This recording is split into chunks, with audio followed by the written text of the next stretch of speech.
Let's talk about Euclid division lemma or Euclid's division algorithm.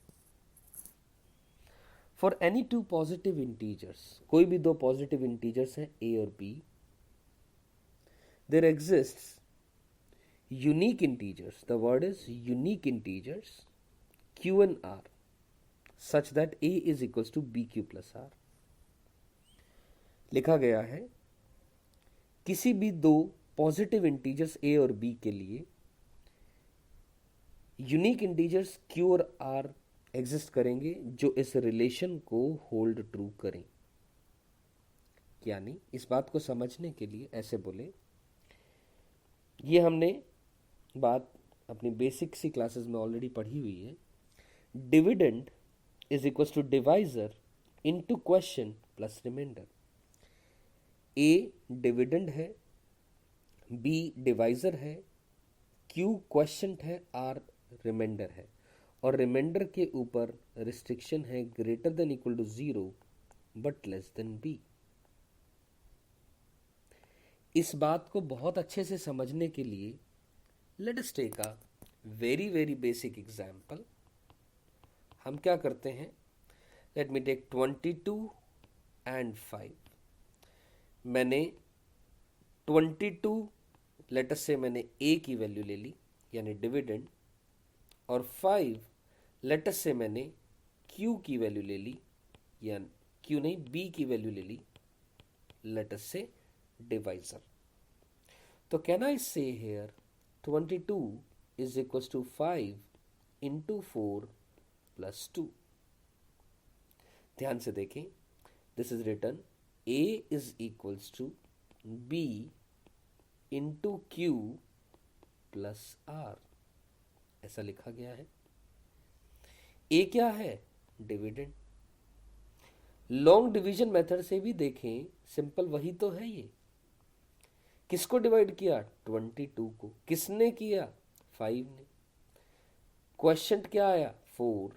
यहां value आई 20, यहां आया 2, और 2 क्या है, रिमाइंडर है.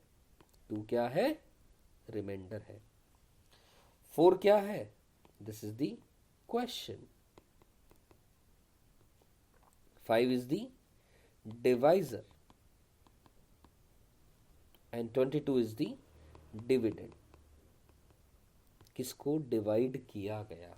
अब ध्यान से देखें, जो r है यानी 2 है, वो इस रेंज को फॉलो कर रहा है क्या, yes. 2 is greater than equal to 0 but less than q. What is the value of q here, 4. तो सही है बात. ये 2 तो 0 से 4 के बीच में लाई कर रहा है. 2 लाइज बिटवीन 0 से लेकर के डिवाइजर इज 5, 0 से लेकर के 5 के बीच में लाई कर रहा है. सही है बात ये. अब मान लो मैं इसकी बजाय एक ऐसा एग्जाम्पल ले लूं, 25 एंड 5 का ले लूं, तो सही है. 25 will be written as 5 into 5 plus 0. तो रिमाइंडर की वैल्यू यहां क्या आई, 0. r क्या आया, 0. तो 0 डिवाइजर से छोटा है.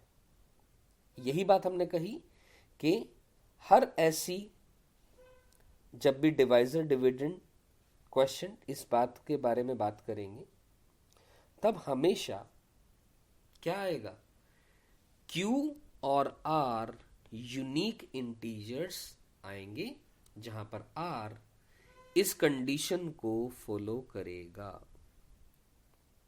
सो आई हैव टेकन 2 एग्जाम्पल्स. एक जिसके अंदर में रिमाइंडर की वैल्यू 0 नहीं है लेकिन it is following this range, and एक जिसके अंदर में रिमाइंडर की वैल्यू 0 है.